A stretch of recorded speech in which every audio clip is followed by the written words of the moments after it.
आज हा व्हिडिओ तुम्ही पाहिलात ना, तर अळूवडीच्या पानांची ही देठ तुम्ही परत कधीही टाकणार नाहीत आणि ही भाजी नक्की कराल। हॅलो, नमस्कार, कसे आहात सर्व? मजेत ना? असायलाच पाहिजेत। स्वागत आहे तुमचे स्नेहाज आर्ट अँड कुकिंग या माझ्या यूट्यूब चॅनलवर।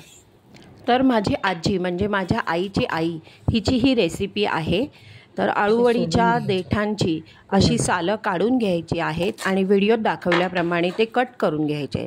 जर थोडासा जरी दोरा राहिला असेल तर तो काढून घ्यायचा आहे, नाहीतर तो खाता नाही येणार तोंडात। अशा प्रकारे दोरा काढून टाकायचा त्याचा, तर तो तोंडात येईल। तर एकदम करायला सोपी आणि फक्त 5 मिनिटात ही भाजी तयार होते। तुम्ही भाजी म्हणून खा किंवा कोशिंबीर सारखी खा। काढून ठेवते। चला तर मग रेसिपीला सुरुवात करूया। ह्याला लागणारं साहित्य ही खूप कमी आहे। फोडणीसाठी कढीपत्ता, मिरची, हिंग, राई।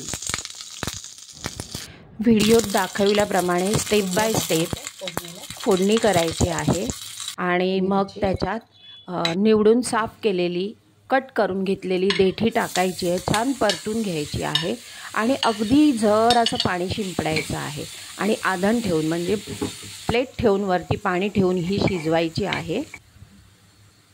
आणि हो, या देठीला खास भरपूर असते, म्हणजे अळूवडीला पण खास भरपूर असते की नाही, तर आपण त्याच्यात चिंचेचं पाणी टाकतो किंवा कोकमाचं पाणी टाकतो, तसंच ही देठी शिजताना आपल्याला कोकम ॲड करायचं आहे।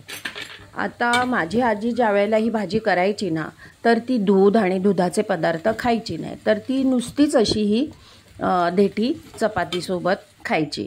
तर मग आपण काय करायचं आहे, जेवायला घेताना ह्या देठीमध्ये दही ॲड करायचं आहे। नक्की ही देठी करून पहा आणि मला आवडली की नाही ती कमेंटमध्ये सांगा। चला तर पुन्हा भेटूया एका नवीन रेसिपीसह एका नवीन व्हिडिओत। तोपर्यंत मस्त खा आणि स्वस्थ राहा। स्वतःची काळजी घ्या। Bye bye.